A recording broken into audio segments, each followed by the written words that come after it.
So the overall winner of Worst in Show this year was the Samsung Bespoke AI refrigerator. I'm sorry. Just I don't think I'd heard anybody say the word bespoke AI refrigerator before. It just, there's something about reading it and then hearing it is somehow hits different. I know what you mean. It's a lot of words together that don't feel like they should go together. Liz Chamberlain is Director of Sustainability at iFixit, which is an organization that publishes free online repair guides for consumer electronics. Liz also runs something called Worst in Show, which is a very particular kind of award show. The Worst in Show is a set of anti-awards that we give at the Consumer Electronics Show, CES. And we point out the least secure, the least private, the least repairable, the most enshittified products that we see on the show floor. They're awards that nobody should want to get. So you know how you can look at the Oscars for any year and you can kind of see trends? Like, for example, you could look back at 1978 and see, oh, okay, this is what society was into back then. Well, I think you can also do that with tech awards, especially with the Worst in Show. But there's also a bigger picture. The goal is to shame the big tech companies for the things that everybody is annoyed by, everybody is frustrated by, but too many people are just talking about how cool and new all this stuff is and not shaming them for stuff that really does make the world worse. So today we're going to do a recap of the winners of the Worst in Show of CES 2026 with Liz Chamberlain. This is Kill Switch. I'm Dexter Thomas. The Worst in Show Awards started in 2021, and they're organized by repair.org, which is a nonprofit that advocates for the right to repair, which means that they fight for independent repair shops and consumers like me and you to be able to repair our own stuff. So each category in the awards is judged and presented by an organization that works in that field, and the products are judged based on 5 criteria. So first, how bad is this product? Second, are the problems with this gadget innovatively bad? Third, what is the global impact if this technology was to be widely adopted? Fourth, how much worse is this than previous iterations of similar technology? And 5, how much do the negatives outweigh the positives? And this year we saw winners in 8 different categories. So let's get into it. So I want to go through this year's winners of the Worst in Show at CES. In the privacy category, who y'all got? So the privacy category is awarded by the Electronic Frontier Foundation, which is a group of lawyers that fights for electronic rights. And they're really focused on stuff that makes it easier for governments or companies or people you don't want to surveil you, to look in your home and, you know, find out who you are and what you're doing and where you're going and what you're writing about and what you're voting and, you know, all of these things. And they gave the award this year to the expanded features of Ring AI. So Ring is the video doorbell, video camera system run by Amazon, been a huge player in the video doorbell security market for a long time. But what they announced this year was this huge overarching AI system that connects all of their video cameras and security cameras and so on. And so they were advertising, you know, dog search party, for instance. Your camera already recognizes your dog's face. And now if your dog runs away, you can alert all of your neighbors' Ring doorbells to look for your dog. Cool. But that also tells me that they know my neighbor's cameras know who I am and can recognize me and see me leaving the house, see where I'm going and what I'm doing. They showed off you can search in your video history for green hat and pull up all the videos of somebody with a green hat. It suggests that they've got some really, really intense capacity to understand what's happening in the video and connect videos across cameras. They've got cameras deployed in parking lots across the country. It's scary for a world in which we know our governments are, asking major tech companies for that data and using that data to surveil us. So I'm going to play I don't know whose advocate I am here, but I'm going to give you a common response that I hear often when I talk about privacy, right? Okay, Amazon's got this new Ring AI thing. I'm not a bad person. I'm not a criminal. I don't have anything to hide. If it knows that I'm out working in the garden every day at 12:05 p.m., what's the harm? Yeah, I mean, as long as you're only doing things that your government agrees with, then sure, it's not a problem for now. Even for people that are not afraid of the government knowing that they're outside in the garden at 12:05 p.m., they might not want to be surveilled in grocery stores, for instance, watch the whole time they're walking around and looking at products. People are very aware of how algorithms target you based on how long you linger on a video, or what you're doing as you're scrolling through Instagram or whatever. Same kinds of things are happening in AI camera systems in stores, AI camera systems outside of stores. That data can be used for not just for government surveillance purposes, but also for pretty invasive advertising practices that are becoming really, really common. In the past, what sorts of things have won in the privacy category? So last year, the winner of the privacy category was a WeThings urinalysis device. That is urine analysis. It was a little puck that sat in your toilet that would do some basic monitoring of things and send data to your phone about what's in your pee. Again, one of these things where like I can certainly see some cool potential uses of it. Please tell me these cool potential uses of it, because I'm not aware of these. You can measure blood sugars if you're diabetic. It can tell you if you're dehydrated, I guess, if you're not attentive to your pee color enough. Okay. So legitimate uses. Got you. Okay.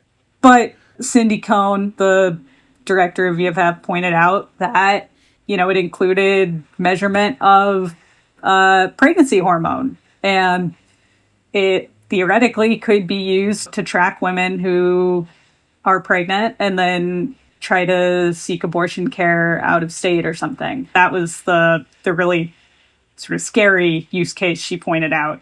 Because post Roe v. Wade, the government could, specifically law enforcement, could go to that company and say, give me your data.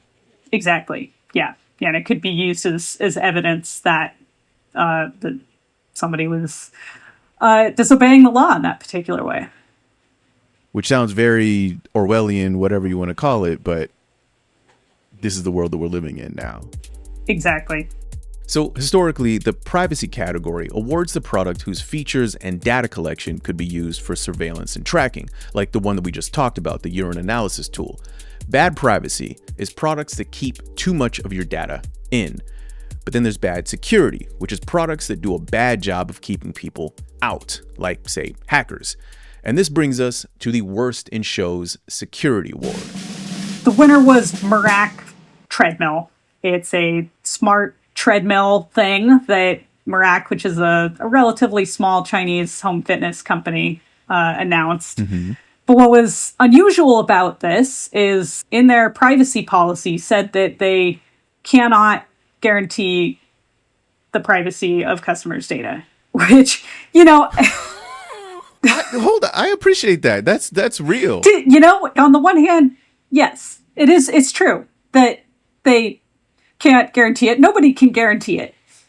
But right. Just saying that shouldn't be the majority of your privacy policy, right? You should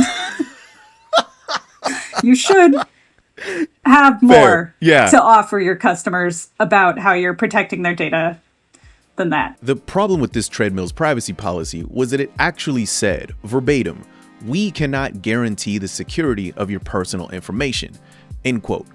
For me, the only reasonable way to read that is that they don't want to be held legally liable if your data was hacked, which naturally makes you wonder, all right, are y'all just not hiring anybody to handle security? Are you expecting to be hacked or something? Now, to be fair, after this award was handed out, merach has updated their security policy. They deleted that line, and now there's a new line encouraging you to use strong passwords, which, I agree with that. That's actually a pretty good outcome. So we might now have an example of the Worst in Show having a positive impact on the industry. What is it that this treadmill is even offering? There's some kind of AI trainer that watches your biometrics and gives you feedback as you're working through the program. Maybe you're sensing a theme here. This year's Worst in Show featured a lot of AI. And look, AI features can be cool, but these features are also showing what happens when you're forcing a feature because of the hype and not because it's actually going to make your product better. Which brings us to the winner of the next category. It's called the Who Asked for This award.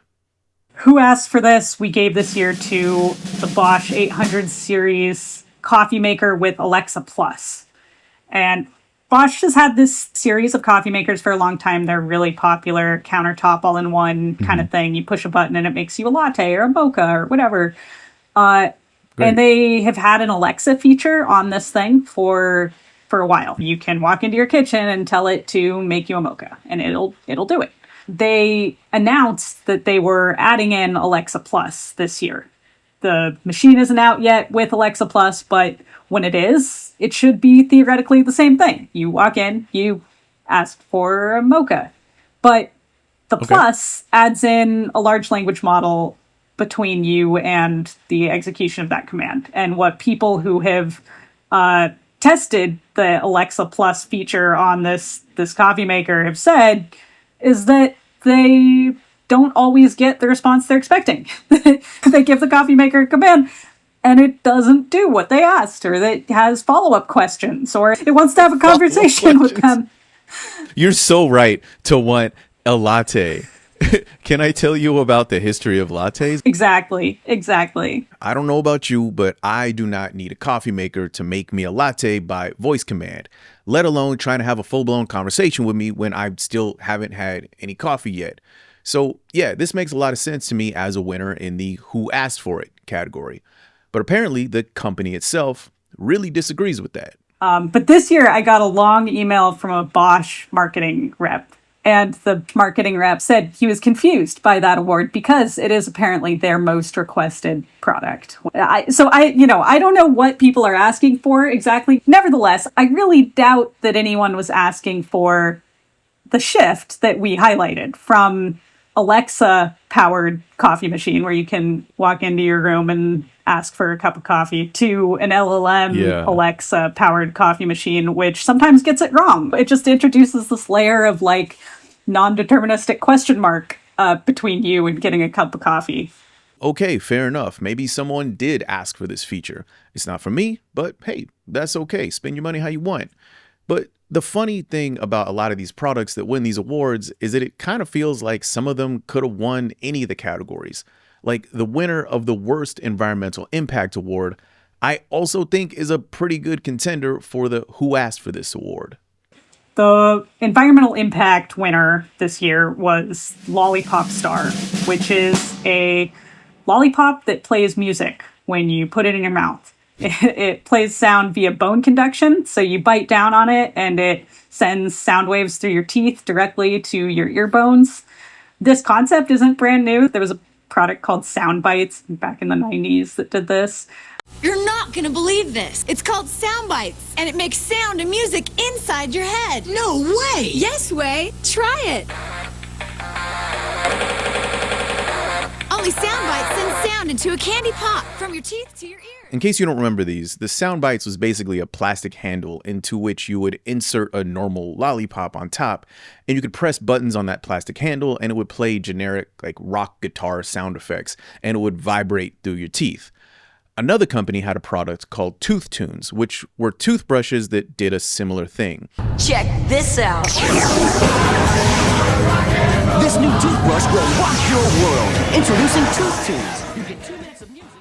So in defense of Tooth Tunes, which is a sentence that I cannot believe that I'm starting, but in defense of Tooth Tunes, at least that product was made to get kids to brush their teeth. So now imagine that there was a product that revived that form factor, but was somehow actually worse than the 90s version. Sound Bites you could replace the battery on, and Lollipop Star has 2 embedded batteries, no replaceable battery. On the packaging, it says up to 60 minutes runtime. You use it for 60 minutes and then throw it away. That's what they want you to do. That's what they expect you to do. Well, first off, can you choose the music you're listening to? No. I mean, they've got a couple different artists that they've worked with, and I think you can choose by buying a different lollipop star. I saw one of them, and it's Akon. It's just Akon on the cover, and I'm just trying to think. I don't know. I'm not a big lollipop connoisseur, and I'm kind of also thinking, Tootsie Roll, how many licks does it take to get to the center of a Tootsie Pop, right? Like, I don't really know how long it takes me to get through a lollipop. I don't know if I want to listen to Akon for that long. Like, stream directly into my bones. That doesn't sound like a good time for me. I hadn't considered that part of it, but you're right. That is, you got to commit. And the product requires it to be really quiet for you to be able to hear what's going on. You can't really hear if there's any noise around you. And the show floor was way too loud for people to hear. And so they were handing out, with the lollipop, they were handing out earplugs to everybody and telling you got to plug your ears to be able to listen to it. So I need to go into the privacy of my own home, insert a lollipop into my mouth so I can listen to Akon. Yeah, for up to 60 minutes. This is the worst combination of everything that I can think of. Apple Music exists. Spotify exists. Bandcamp exists. If I want to listen to Akon, I shouldn't have to put some in my mouth. Yeah, you got a lot of options that aren't a disposable lollipop. Not to mention the fact that this disposable lollipop costs $9. $9 for a lollipop. Someone really said, all right, what if we brought back the tooth tunes and the sound bites, but removed all the redeeming qualities of both of those and charged $9 for it? But here's why the Lollipop Star got the worst environmental impact award. Lollipop Star is a single-use device, and the batteries inside of it cannot be removed. We are always looking for products with embedded batteries to give Worst in Show awards to, because they're everywhere and they're a huge problem. Even if, best case scenario, product goes into a landfill, just rots in a landfill. They've got toxic chemicals that can leach into groundwater, leach into the soil. That's not good for the planet. But also what can happen is a lot of waste processing facilities include some amount of moving stuff around, banging it around, passing it through shredders, passing it through devices that separate stuff out. And in that process, batteries can cause fires. And there are battery fires in trash trucks. In most municipalities, the rate of one a week. I know my little town of 47,000 people has one trash fire a week, and it's usually batteries. And that's a huge problem for waste processing. So once again, in summary, 60 minutes of Akon vibrating through your teeth and a non-zero chance that you could start a literal garbage fire. Did I mention that it was $9? I'm really not sure what else I can say here. Okay, so let's move on to the next category in the Worst in Show Awards, enshittification, which is a word coined by Dr. Cory Doctorow about how, as tech companies value profit and extraction over any user experience, their services get enshittified. Enshittification is basically how internet things tend to get worse over time, because when they start out, they're just looking for users. They're looking for people to sign on and do the thing. But over time, they need to make money. And so they find ways to reduce the services that they're offering and make more money out of you. Squeeze more blood from your stone.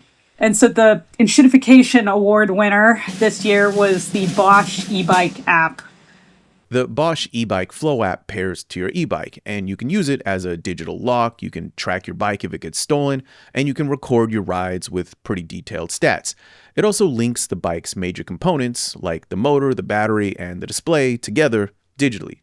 Each part is registered to your bike and your account so that the system knows what hardware belongs to whom. This is called parts pairing. Parts pairing is basically, there's a little computer on the part, there's a little computer on your bigger device. They talk to each other, they have a little handshake agreement, and parts pairing limits what the part can do, or what kinds of repairs you can do, or what its capabilities are, or how it's being tracked. It really became a huge issue with smartphones. We tracked between 2018 and 2024 Apple products that came out had more and more and more parts paired to the motherboard and would limit repair in some way for independent repair technicians who weren't under the Apple ecosystem. So if you wanted to replace an iPhone battery, sure, if you're not part of Apple, you might be able to buy a battery from iFixit or somewhere and put it in yourself. But then there would be warnings that you couldn't dismiss, or there would be some features that you wouldn't have, like battery health metrics, for instance. They would just shut off. If you replace the screen with a non-Apple screen, they would just straight up disable True Tone. Doesn't matter if the screen can do it, they would just shut it off if it wasn't an Apple official part. What this would mean is the little computer on your motor has an agreement with your bike. It recognizes, all right, this is Dexter's bike. He bought it on this day. And then let's say your bike gets stolen and you mark your bike as stolen. Mm-hmm. Bosch then links that part. Let's say the person who steals your bike separates out the motor, sells out the motor to somebody. When that motor gets connected to the system again, it gets flagged as a stolen part and it can't be used again. It gets sort of locked out and Bosch gets notified. You get notified where your stolen part is. Okay. So on paper, sounds like a pretty good thing. Somebody maybe deters somebody from stealing my bike because they realize, if I try to take this, the motor's going to get bricked and nobody will buy it. Why is that a bad thing? That piece of it, not really a bad thing. The fear, and the reason it won the enshittification award, is that this capability allows Bosch to do lots of other things. It allows them to turn off your bike subscription entirely if you don't pay the monthly fee. It allows them to shut down your motor if they want to. It allows them to make it so that only a Bosch repair tech can replace that motor. And you can't do it yourself, or you can't take it to the bike shop down the street. And, you're just locked into that system. And the more and more of our things get tied into electronic systems that can be shut off whenever manufacturer wants or whenever they go out of business, the worse our stuff gets. And so my straight up manual bicycle is never going to lose features because, Schwinn is done supporting my line of bicycles, right? Bosch hasn't done these things yet, to be clear. Right now, it's mostly upside. But that's the point of the enshittification award, is to point to things where right now, mostly upside, but there's the potential here for some real nastiness that's built into the way this thing is framed. All right, now that we're almost through all the winners, let's get back to that Samsung AI fridge, which is a 2-time winner this year. It not only won the worst overall, but it also won specifically in the repairability category. The Samsung bespoke AI fridge with the voice-activated door, the food recognition, the ads on your screen, the recommendations to buy blueberries because it knows you're a blueberry lover and you're running out of blueberries.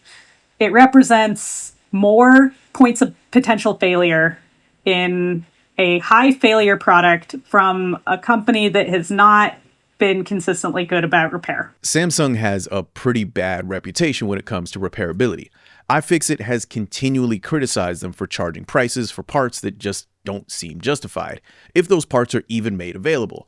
And then there's the pricing for repair manuals.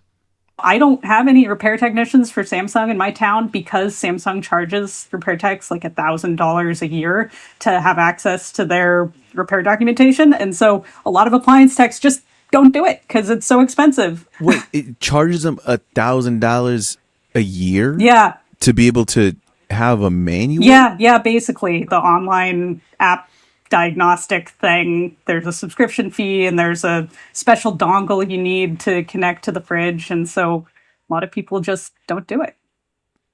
A dongle and a subscription to fix the box that keeps your food cold. Exactly. Okay. All right. So that's why it won the Repairability Award.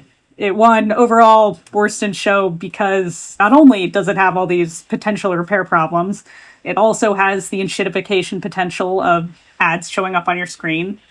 Samsung has just done this with their $1,800 refrigerator. They started putting ads on people's screens in their homes, even though you already paid almost $2,000 for your fridge, but now it's showing you ads too. And the privacy problem of having a bunch of information about you and your habits and what you're eating and, Data shows that many people forget what they put inside the fridge. So we thought, what if the fridge could remember for you? That's how we came up with AI Vision Inside. Developing an AI system that could recognize and manage the types of food items. Could your health insurance company charge you higher premiums because you've got too much frozen pizza in your fridge? They couldn't before, but maybe now they can. I have so much frozen pizza in my fridge right now. Like, I'm not even kidding. They're coming for you, Dexter. I'm not even playing with you. I shouldn't even admit this. I legitimately have like 6 frozen pizzas in my freezer right now.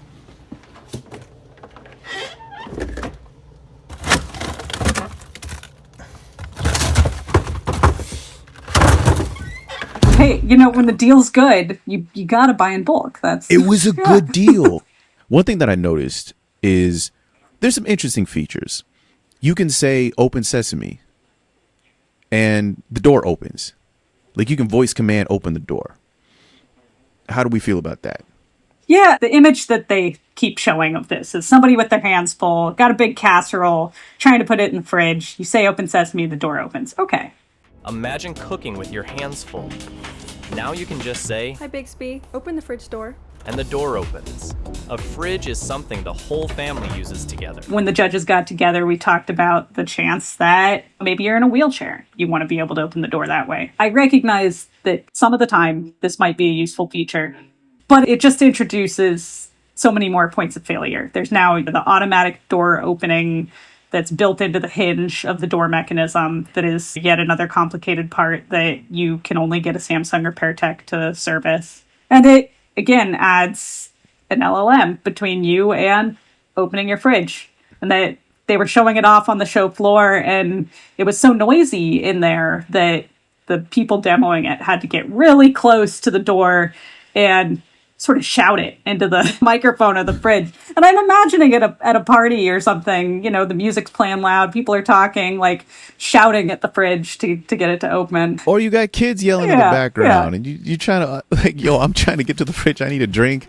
Like, what are we doing? Also, does this thing have handles? I'm looking at a picture of this. It doesn't have a handle on the front like normal. You can open it manually from underneath, but it worsens the handle experience, the normal handle experience.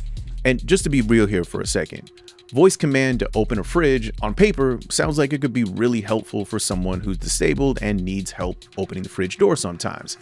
But if something goes wrong and they need to fix the door, now you're looking at a really expensive repair. But if you live in a rural area without one of those Samsung certified technicians, then what, you just can't open the fridge door at all? What are you supposed to do? Moving on though, there's one more winner from this year that we didn't get to. The lepro AI Soulmate, which was the winner of this year's People's Choice. So it's advertised as, quote, your always on 3D AI soulmate. We have released the AI companion, Amy, and it has a dual camera system. So the front camera catches your eyes in real time, and the back camera is for generating an MR style background. It's based on your real environment. Feels like Amy's just right there in your room. Basically, it's an anime girl in a cylindrical tube with a camera on it. And essentially, people were unsettled by a camera that's marketed as being always on. I get it. I don't know. Anime girl in a cylindrical tube. I've seen that almost a decade ago in Japan. It doesn't really move the needle for me, but I get it. So those are this year's losers, winners. And remember what I was saying earlier about awards shows telling us about what people like or where society is at a certain point in time. That's where I think the worst in show is a little bit different in that it's actually self-aware of that. But on top of that, it also not only shows trends in current technology, but it also can maybe give some hints on how we as just regular people can push back against stuff that we don't like. I feel like I hear a lot of people saying, I don't want this AI in my coffee maker. You know, a couple of years ago it would have been, why do you got to put NFTs in my whatever app, right? Why is it that companies keep making this stuff if there are people who are saying that they don't want it? I mean, are people like me and you, are we just weird and everybody else does want it? Or like, what's happening here? I mean, yeah, they are making it because it sells, right? They wouldn't make it if it didn't sell. So I think that's part of it. I think there's a lot of AI being introduced in places where it doesn't need to be. But I think what we give up in a lot of that introduction is that now all of our stuff has microphones on it and cameras on it. And there's all this always on data that's being collected about us in every room of our home. You know, if you've got the Bosch coffee maker that's listening to you all the time, and your refrigerator is watching you and watching your food, and your doorbell out front is watching all the neighbors, it's kind of mind-boggling how dramatic the increase in surveillance of us and our stuff and our habits has been in technology in the last couple of years. And we'll only know over time what that means for our independence and our freedoms. But there are other trends that are happening in the opposite direction. That is, trends coming from us, the consumers. I see two things that make me hopeful. And one of those things is that there is this rising public pushback against this kind of new every year thing. And I see the growth of the refurbished marketplace back market. They're growing hugely. They're getting bigger and bigger. And I think a lot of people are saying, you know, I don't really need the brand new phone. I'm fine with last year's model or the year before that. And why don't I buy it used? I can save some money and help out the planet a little bit. We get a lot of interest in like retro gaming devices and that sort of thing on iFixit. There is a cultural swell of pushback against why does all tech have to be new and new every year? And that makes me hopeful. And then there's also globally some legislation that is helping. This sealed-in batteries thing. I think in January 2027, I am expecting there to be a major difference at CES because in 2027, Really? the EU replaceable batteries legislation goes into force. So this is a law that's passed in the European Union that says that by 2027, all portable products sold in the EU must have user replaceable batteries. User replaceable, so anybody can pop in batteries to replace Exactly. it. Really? Okay. Not a repair tech, not some, tech Yeah, genius. you should be able to change your phone battery yourself, change your laptop battery yourself. There are some exceptions. Battery-powered toothbrushes, for instance, anything that's supposed to be used in a quote-unquote wet environment isn't covered. Okay. But something like smart rings, they're going to have to figure out an answer or stop selling in the EU. And that's a huge market. Wow. Okay.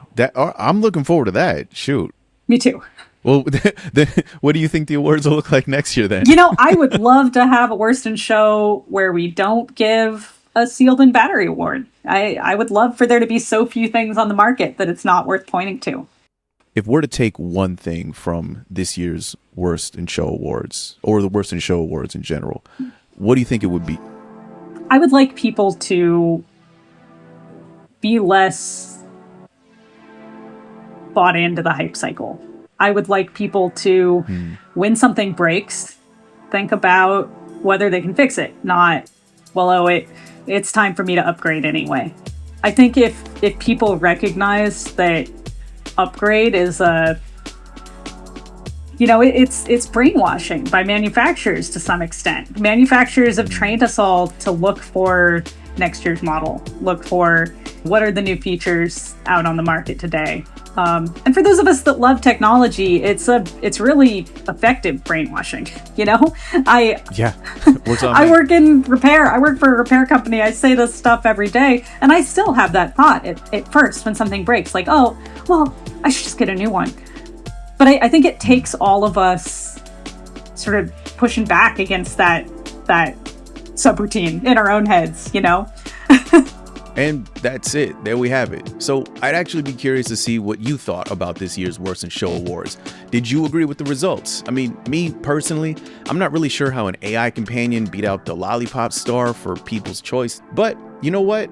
That's what award shows are for. Seeing the results and then vehemently disagreeing with them in the comment section online. So if you got your own take, you know what to do, and I'd love to see what you think.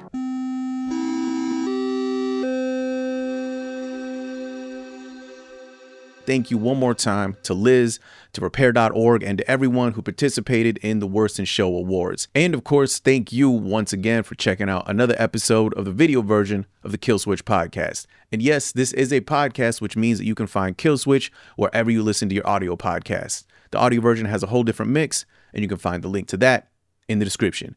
And while you're down there, you might want to make sure that you hit that subscribe button so that you don't miss next week's episode. And with that said, catch y'all next week.